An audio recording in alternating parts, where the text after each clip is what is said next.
So now that you've taken the time to route your tracks the way that you want them and you're ready to mix them, you have a couple of different options for recording. You can arrange all of the drum parts within your VST window, mix the sound using Mixbus's mixer, and then when you're ready to mix down, after you've recorded all your other instruments and vocals or whatever else you have, you could capture the drums at mixdown. The VST will play them while you're recording them, but you won't actually see any tracks recorded until you're done. So I could export this right now, do a session, export to audio file. And right now I'm exporting just the master outs, channels 1 and 2, time span into this end marker here. File format is just my default. And then because I have this analyze exported audio checked, I'll be able to see the analysis of this file and hear the drums that have been recorded from this export. So let's try that.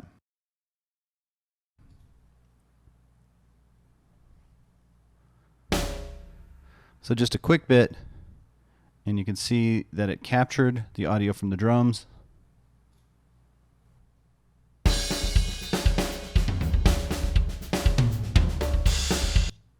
Okay, so that's one way. Another way I could capture the drums is to record the audio output from the VST into these tracks that I've set up. So if I arm all of these tracks, and then arm my session, and hit play,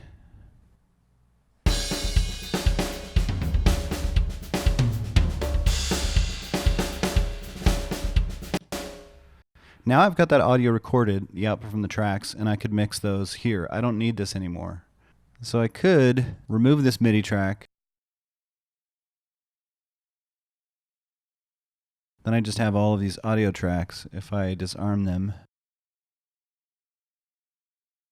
And then disable the input monitoring, then I can hear them as normal.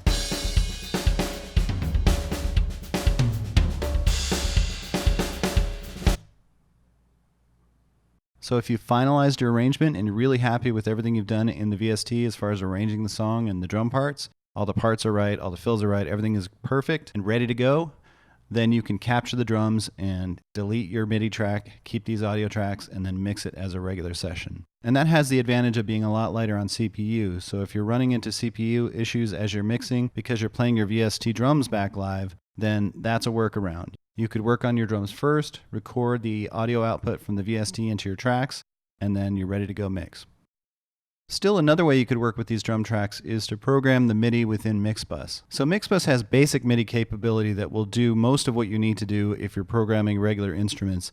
If you're doing EDM or electronic music, you'll probably need a little more horsepower than Mixbus has in the MIDI area. But in that case, you can always program your MIDI and other DAWs and then import the tracks here. For a good portion of the types of MIDI instruments I'm programming normally, Mixbus can do everything I need it to.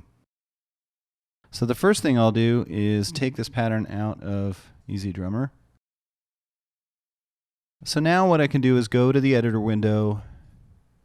I'm going to expand this so I have a little bit more room. I can increase the height of this MIDI track. And then I'm going to right click it.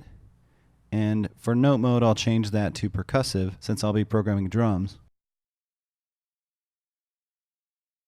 I can use the scroller here to zoom in on the instruments that I want.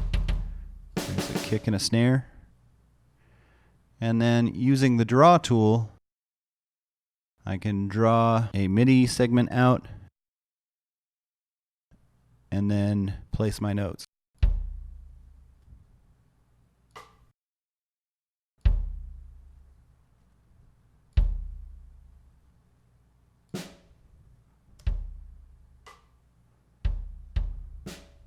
That, ladies and gentlemen, is some drum magic.